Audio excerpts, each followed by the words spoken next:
Contingent ready to root their team on as Argentina takes on Iran. Mike Crispino, Bob Salmi in our New York studios at 30 Rock in the heart of Manhattan. But this is a game that Argentina hopes to win, and if they do win, could eliminate Russia from the medal rounds of play. So importance there, and the Russians certainly will be watching this one closely. Well, there's two things. One, what you just mentioned, that a win here by Argentina eliminates Russia from medal contention. They would be out of the Olympics and finish one more game in group play against Argentina. But one of the things here, you certainly don't expect Iran to beat Argentina in this situation. And that said, Argentina to this point in the tournament, their top 6 players have played 172 of a possible 200 minutes. To me, a loss today for Argentina would be a game that they won where their top 6 players have to play over 160 minutes in this game. This is an opportunity for them to win, to eliminate Russia, and to rest their top 6 players. They need to take care of that against Iran today. It'll be interesting to see how Sergio Hernandez handles that. Now, Argentina doesn't need to win this game to be in the medal round, but we've been talking about this throughout the tournament. Where you end up in your group determines who you'll play in the medal round, and that ultimately could determine where you end up finishing, because the way the United States is playing right now, they look like they're steamrolling everybody, and you don't want them in the first game. Well, there's no question you don't want to be 4th in Group A, because your first game in the round of 8 would be against the United States if, in fact, they do win Group B. But that said, there are so many scenarios after today's play where teams are going to be looking at where they are and what their medal chances are. It'll be an interesting last day in group play. No question about it. They play 5 games. There are 6 teams in each group. And at that point, the top 4 teams advance to the medal round and will play single elimination. Just underway. Argentina in the blue uniforms with the light blue trim. In white with the red trim is Iran, and that was the big man Hamad Ehedadi with a missed shot to start. Again, the second game in a row that Ehedadi has posted up to start the game, and the second time in a row he's posted up at the 3-point line. Andres Nocioni with the rebound, and here comes Argentina. Their starting lineup features 5 men who play in the NBA, including that man right there, Manu Ginobili. Off the nice cut and screen, he lays it up and in, and Argentina has the 2-0 lead. Set play to open the game, enter the ball to the post, and then a cut like you're going to the top of the floor, and a quick backdoor cut in traffic for the lay-in for Ginobili. Now a steal here by Luis Scola. He goes to the basket, and he is fouled. Well, if you're Russia right now, have you turned your TV set off? It's way too early for that. Mohamed Samad Nika with the foul that time on the drive. And here's Luis Scola, who plays with the Houston Rockets in the NBA. Scola's first free throw is good. He stands 6'9". He just celebrated his 28th birthday in April. And Argentina off to a good start at 4-0. But a good chance here for Ehedadi to match up with 2 good centers in the NBA. Oberto and Scola do a nice job in the low post. A chance for him to find out where he stands with NBA caliber big players. And Iran's on the board. Hamed Afag with a jump shot, and it's 4-3. It's a 3-pointer. So Iran, if they can get some perimeter offense like that and combine that with Hamad Ehedadi inside, they could give Argentina some trouble. But one of the things, we certainly do not expect the upset here by Iran to beat Argentina, but it's so critical with a team like Argentina that goes only 6 deep for them to get this game under their belt and get those 6 players as much rest as possible. The corner jumper by Nocioni off the front rim, rebounded by Ehedadi. The ball deflected off the rim, and you'll notice in international play, you can get up there and bang it around when it's off the rim. Much different than the NBA, which we'll see more goaltending calls, obviously, on the NBA level. Nice play by Scola that time to take advantage of that rule and knock that ball off the rim. You're Argentina. You start the game. You're playing Iran. They haven't won. Motivationally, where is your level, do you think? Your level is take care of business, get it done, continue to execute your offense, get some minutes for some of the players on the bench that don't get a lot of minutes. What is the most important thing in public speaking? Be brief and be seated. That's exactly what Argentina would like to do tonight. 6-3 the lead for Argentina. Ginobili's got 4 early points. The ball deflected loose. Iran has it. Time running out. 3 seconds to shoot it. And they get a 3 to beat the buzzer by Javad Davari. And we're tied at 6. This is not what Argentina needs. Some hot three-point shooting here early. Iran with a nice job of spotting up. Davari able to knock down the 3. Iran has played 3 games. They have lost by 20+ each time. Lithuania 99-67, Russia 71-49, and Australia 106-68. They have Croatia left 2 days from now. It's amazing, that old adage, you have to play the games, and on paper and all those other cliches. If you'd have said coming into this tournament in group play the only game that Russia would win would be against Iran, I don't think you would have had many people following that, say, yeah, that's going to happen. There is certainly a red flag there for the Russian Olympic basketball team if they in fact do not get to the middle round and beat Iran, and that's the only team they beat. Nocione 1 of 2, and Argentina has a 7-6 lead. Just to have an outside minimal mathematical chance, Iran would have to win today, and then Russia would have to beat Argentina, and then those two would have to remain tied without anyone else tying them, and then the head-to-head tiebreaker would go to Russia. But those chances right now are remote. Russia has lost to Lithuania 86-79. They were beaten by Croatia 85-78. So they gave up a lot of points in this tournament, which was a little surprising. And of course, Iran, the win over Iran was 71-49. But the Russian Federation certainly has been one of the disappointments of the games. Luis Scola on the baseline. His jumper back rimmed, and Haddadi could not track it down. Argentina gets a second opportunity. Ginobili with that fullback, the way a fullback holds the football, it's the way he holds the basketball. Rumbles down the lane and misses the lay-in. There was some question about Ginobili when this tournament began. His ankle had been bothering him. Certainly his San Antonio Spurs team was concerned. He claims to be 100%. There are a couple of times we've seen him drive to the basket, though, where he looks a little bit less than 100%. Here's Scola. Nice feed by Nocione, but Scola misses the layup. Well, General Manager R.C. Buford and head coach Greg Popovich sent a member of the San Antonio Spurs training staff down to Argentina to do a hands-on check, make sure that ankle was okay prior to Manu Ginobili leaving for the Olympics. A third 3 by Iran, and that could change things a little bit. Hamed Afag has knocked down a couple of them now. He's got 6. Iran by 2.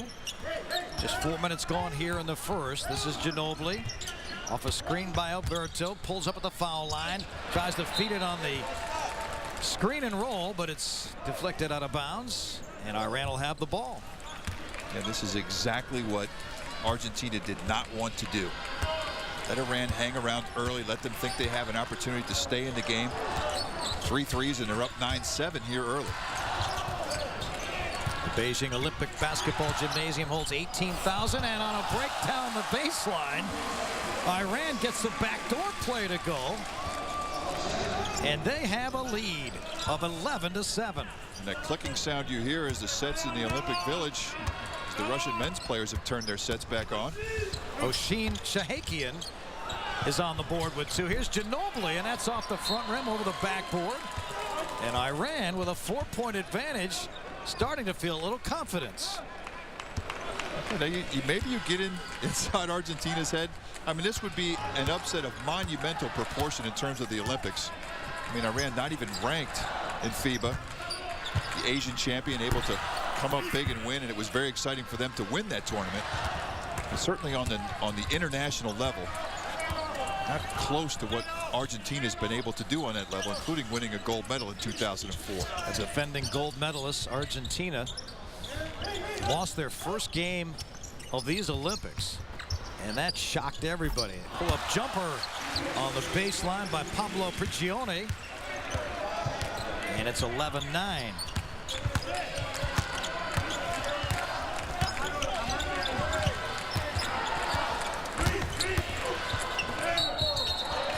turnover. That time is a one-on-one move by Nika, turns into a possession for Argentina. The substitution, Iman Zandi, is in. Where's number 9? Zandi, a 27-year-old, has the most experience in international games on the Iranian roster. Here's Nocioni. And the over-under was 6 minutes or so before he knocked somebody down, I believe. Right. I had the under and I lost. But he plays just that high aggression game, that high energy game, and sometimes it gets him in trouble. And that time in a low post, had an opportunity to go straight up and score over a smaller player in Zandi. Instead decides to lower his shoulder and now picks up an offensive foul. He must have contact. That's part of his MO. Iran 4 of 10 to start the game. 3 of 5 from behind the three-point arc. And Haddadi steps in, goes left-handed, missed everything, but Nocioni can't control. But you see the difficulty Haddadi's having early to get good position in the post and then utilize a dribble to get around a defender like Oberto. Obviously, he has a height advantage, but Oberto has seen some other centers with a little bit more talent than him that he's been matched up with in the NBA. Prigioni out of the pack with it. Into the front court. Argentina moving left to right in the dark blue uniforms, trimmed in light blue and gold. Prigioni, kick back pass to Scola. Ginobili off that cut, banks it up and in. He is so tough going to the basket. And there it is again, the Ginobili two-step. Every time he picks up that basketball on a drive to the basket, those two steps are never in a straight line and never in the same direction, and it's extremely difficult to guard in and around the rim. 6 points for Ginobili. We're tied at 11. And an offensive foul. And there is Nocioni where he is most comfortable, on the hardwood. Again, Nika that time lowers his shoulder, knocks Nocioni to the floor. Now, you've been talking about the flop and how you don't like it, and I agreed. In that particular situation, that was definitely a flop. You know what? There was more contact there on an Andres Nocioni going to the floor than I've seen, and I think that was legitimate. Like, he took it on the numbers. When you take it on the numbers and go to the floor, that's not a flop. But if you throw your head back before the contact or go to the floor and make loud noises to draw attention to yourself, that's not what the game's all about. If someone knocks you to the floor and you go to the floor, that's a foul. But if you're trying to draw attention to yourself, Ginobili again going to the rim. You know, that's our first disagreement of the games. I really thought he flopped that time. Really, he got pushed. I thought he took it in the numbers, and I don't know that he accentuated it any more than he has in the past, but it's all, and referees will tell you this, it's all about the numbers. That number on your chest is something they utilize to determine block charge, and whether it's a charge or whether it's a block. If you take it on the numbers, chances are you've got your body in front of that offensive player, and you'll get yourself the charge call. Ginobili has 8 of his team's 13. Argentina by a deuce here with under 3 minutes to go in the first. An off-balance left-handed hook goes in and out. And Oberto has the rebound. Fabricio Oberto in the center position, the pivot for Argentina, as they lead by 2. Second time Oberto's been able to take a ball off the rim here in the first quarter, taking full advantage of the international rules. Long jump off the back rim, gathered in by Shakian. On the drive, Ginobili is whistled for the foul as Javad Davari was in the open court. So Ginobili's first and the team's third. Reichel Tormanen, one of my favorite coaches. After what Haddadi in the last game that we did together, coach trying to work on his conditioning, left him in for a quarter and a half, played 15 straight minutes, kept looking over to the bench like Torman was going to take him out, and Torman ignored him and pretended he didn't hear him. Another 3 by Iman Zandi, and that has kept Iran in this one early on. They've made 4 of 6. They've gone 1 of 8 from 2-point range, but 4 of 6 from 3-point range, and they lead by 1. Here's Ginobili. Drop step, beautiful pass. Oberto lays it in. But you look at those 2 steps again. 1 step toward the middle of the floor, 1 step toward the baseline. Nice wraparound pass to his teammate. The court in international play at 91 feet 10 inches. About 3 feet shorter than an NBA court.